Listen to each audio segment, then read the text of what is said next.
this is not an easy problem. And you have to be really dedicated as a corporation to want to adhere to your own goals. Like you said, you have these net zero goals. And we've seen over the past year or so sort of a retreat from some net zero goals. Like companies said that they would do something and now they're saying, yeah, we're not going to do it. It's too hard, or maybe they don't feel the pressure anymore. Who knows what goes on behind closed doors to make those decisions. So I'm curious, what is it about Schneider Electric that makes it so committed to these goals, even in the face of this difficulty?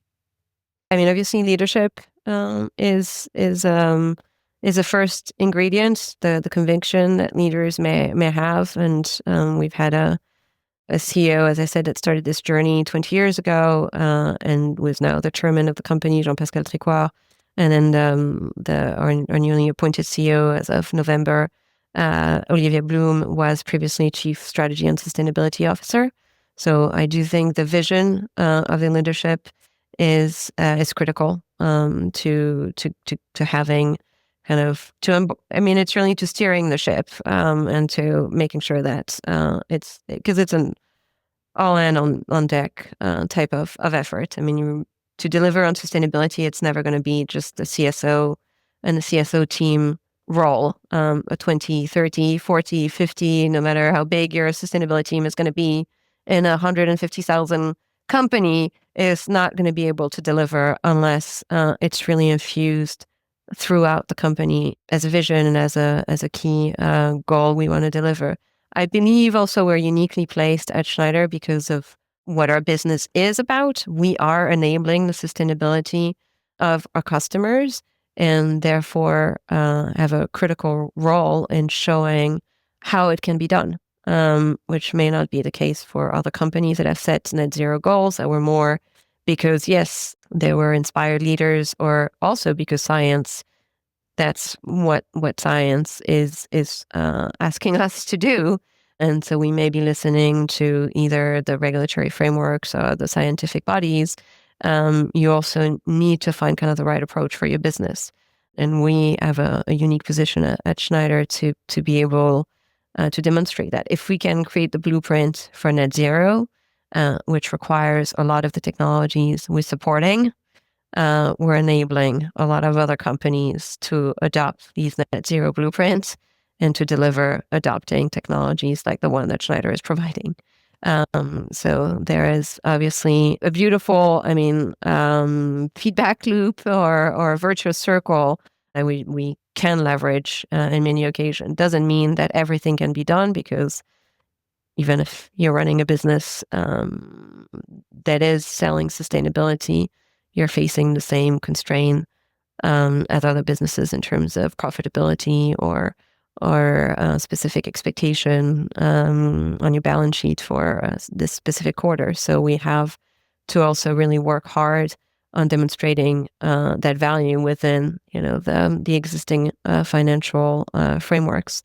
And maybe another ingredient that is key, I talked a lot about the leadership, but the rest of the people.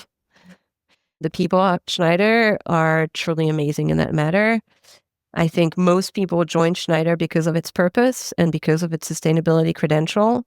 And because of that, they're highly motivated and they want to steer Schneider in this continuous journey of sustainability, of improved sustainability. You mentioned regulations, and I'm curious to know how some of the recent reporting requirements within Europe might help encourage your suppliers to go along this decarbonization net zero journey with you. We've talked in previous episodes about one that requires you to reduce the carbon emission content of items that are manufactured in Europe, or that come into Europe, I should say. How is that influencing the work you do and the work your suppliers are doing? Yeah, and the regulatory framework is not universal. And so that's been one of the challenge. But obviously, some of the reporting requirements that have come up both in I mean, in a few geographies, not just in the US and Europe, but also Canada, Australia, even, I mean, other countries like India. These reporting requirements have helped enhance the transparency and the understanding of everyone's kind of environmental impact. It's been challenging for a lot of our suppliers, and including for ourselves, I would say, even with the experience we've had under our belts over more than 10 years of intense reporting, CSRD required further work than we never anticipated.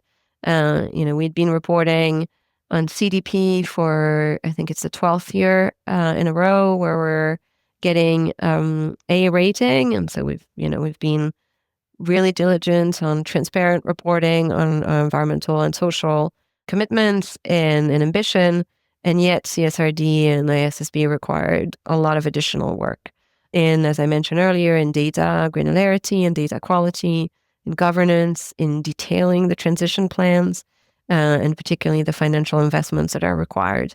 There are stages in CSRD reporting, and we are already like anticipating the additional disclosure for the future years, and the level also of control and auditability that will be required over the next few years. So I think there's been also like a step approach that really allows companies to get on this board of extensive reporting.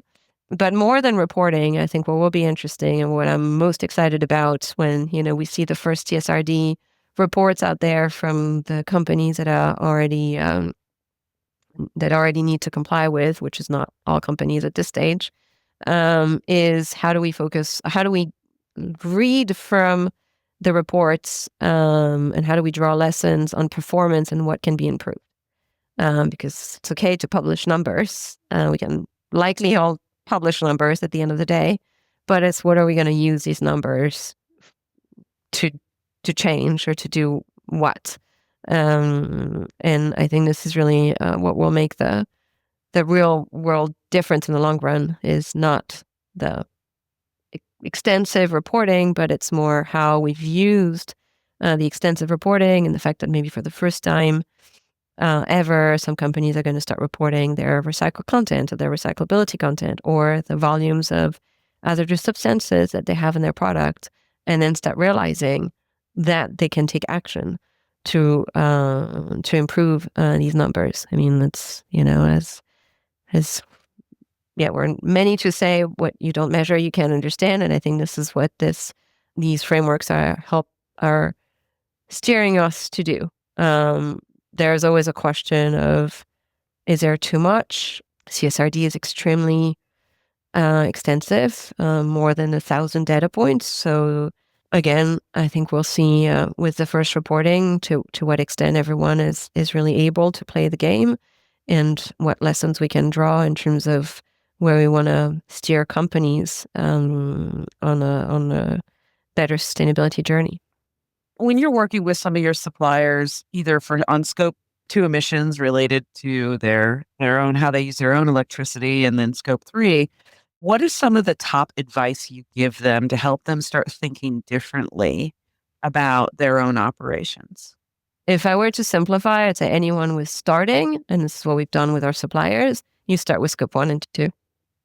You need to first understand your own perimeter, your own footprint, and clean up your own house. I mean, clean up your own garden before you turn to your neighbor and tell them to do something, which is kind of what you want to do when you're then tackling scope 3. So you want to have some experience and some understanding of what it took you to reduce emissions before you start asking every single of your suppliers to take action too.